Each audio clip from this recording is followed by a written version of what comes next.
জনগণের এই টাকা যারা চুরি করেছে, আল্লাহ তাআলা আমাদেরকে দায়িত্ব দিলে আমরা ওদেরকে শান্তিতে থাকতে দেব না। এখানে বলা হয়েছে আগামীর বাংলাদেশে শফিকুর রহমান প্রধানমন্ত্রী হতে পারেন। এটা আল্লাহ ভালো জানেন, কে হবেন না হবেন।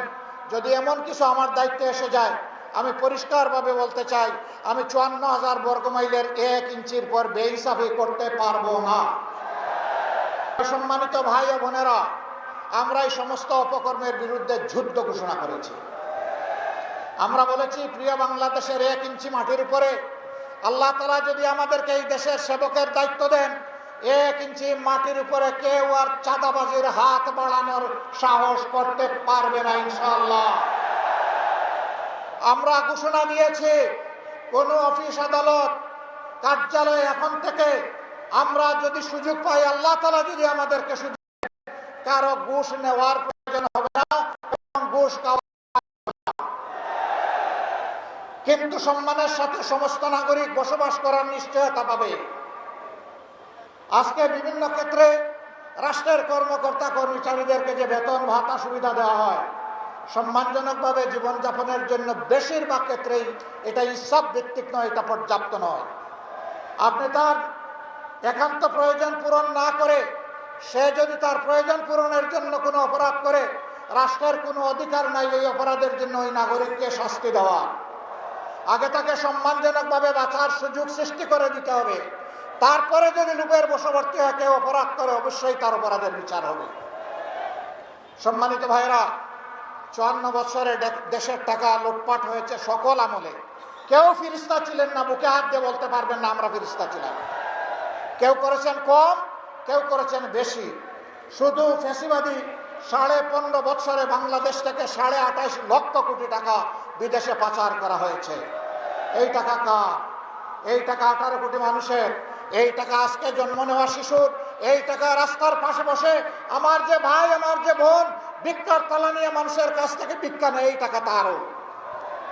আমার যে ভাই হাড়ভাঙা পরিশ্রম করে চা বাগানে কাজ করে, অথবা রিক্সা চালায়, অথবা অন্য কোনো যানবাহন চালায়, কিংবা কোনো মেল ফ্যাক্টরি ইন্ডাস্ট্রিতে কাজ করে, অথবা ক্ষেতের মধ্যে কুদাল এবং লাঙ্গল চালায়, এই টাকা তার। জনগণের এই টাকা যারা চুরি করেছে, আল্লাহ তাআলা আমাদেরকে দায়িত্ব দিলে আমরা ওদেরকে শান্তিতে থাকতে দেব না। ওরা দুনিয়ার যেখানেই থাকুক না কেন, জনগণের এই হক যদি তারা স্বেচ্ছায় দিয়ে দেয়, তারা অবশ্যই এটার জন্য অভিনন্দিত হবে। কিন্তু যদি ফেরত না দেয়, রাষ্ট্র ইনশাআল্লাহ ওদের মুখের ভিতর দিয়ে হাত ঢুকিয়ে পেটের ভিতর থেকে বের করে নিয়ে আসবে। কাউকে ছাড় দেওয়া হবে না ইনশাআল্লাহ। সেই টাকা রাষ্ট্রীয় কোষাগারে যোগ হবে। যে এলাকা যত বেশি বঞ্চিত, সেই এলাকায় সর্বপ্রথম উন্নয়নের কাজ শুরু হবে। এখানে বলা হয়েছে আগামীর বাংলাদেশে শফিকুর রহমান প্রধানমন্ত্রী হতে পারেন। এটা আল্লাহ ভালো জানেন, কে হবেন না হবেন। যদি এমন কিছু আমার দায়িত্বে এসে যায়, আমি পরিষ্কারভাবে বলতে চাই, আমি ৫৪,০০০ বর্গমাইলের ১ ইঞ্চির পর বেইনসাফি করতে পারবো না। প্রতি ইঞ্চি মাটি তখন আমার কাছে তার পাওনা বুঝে নেবে আমার কাছ থেকে। হ্যাঁ, সিলেটবাসীর সঙ্গত যে সমস্ত পাওনা বঞ্চনা, সেগুলা সিলেটবাসীকে সসম্মানে তুলে দেওয়া হবে। প্রবাসী নির্ভর এই সিলেট একটি আন্তর্জাতিক বিমানবন্দর আছে। কানাসালের নাম পদ্মলোচন। এক চোখে দেখে না, এটার নাম রাখা হয়েছে পদ্মলোচন। যদি এটা আন্তর্জাতিক বিমানবন্দর হবে, তাহলে সকল এয়ারলাইন্সের ক্রাফট এখানে নামবে না কেন?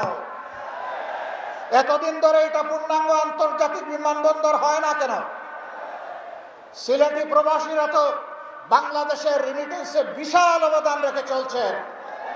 আমরা আপনাদেরকে কথা দিচ্ছি, ইনশাআল্লাহ এই উসমানী আন্তর্জাতিক বিমানবন্দর নামে নয়, কামে পূর্ণাঙ্গ হবে ইনশাআল্লাহ।